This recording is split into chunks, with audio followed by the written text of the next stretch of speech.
திருச்சியில் லிப்ட் அருந்து விழுந்து பெண் தலை நசுங்கி பலியான சம்பவம் அதிர்ச்சியை ஏற்படுத்தி இருக்கிறது. திருச்சி காந்தி மார்க்கெட் அருகே உள்ள மயிலம் சந்தையில் ஜெகநாதன் ஹார்ட்வேர் கடை செயல்பட்டு வருகிறது. இங்கு தென்னூர் பகுதியைச் சேர்ந்த துரைராஜ் என்பவரின் மனைவி 52 வயதான சுமதி என்பவர் பணியாற்றி வந்தார். 3 மாடி கட்டிடத்தின் உள்ளே கனரக பொருட்களை கொண்டு செல்ல லிப்ட் பயன்பாட்டில் இருந்து வந்துள்ளது. இந்த நிலையில் நேற்று இரவு சுமார் 11 மணி அளவில் கடையில் உள்ள பொருட்களை லிப்ட் மூலம் மேல் மாடிக்கு கொண்டு செல்லும் பணி நடைபெற்று வந்துள்ளது. அப்போது எதிர்பாராத விதமாக லிப்ட் அருந்து கீழே விழுந்தது.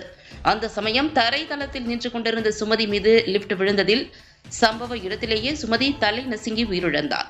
இச்சம்பவம் குறித்து தகவல் அறிந்த காந்தி மார்க்கெட் காவல்துறையினர் சம்பவ இடத்திற்கு விரைந்து சென்று பலியான சுமதியின் உடலை கைப்பற்றி பிரேத பரிசோதனைக்காக திருச்சி அரசு மருத்துவமனைக்கு அனுப்பி வைத்தனர். மேலும் சம்பவம் குறித்து வழக்கு பதிவு செய்து விசாரணை மேற்கொண்டு வருகின்றனர்.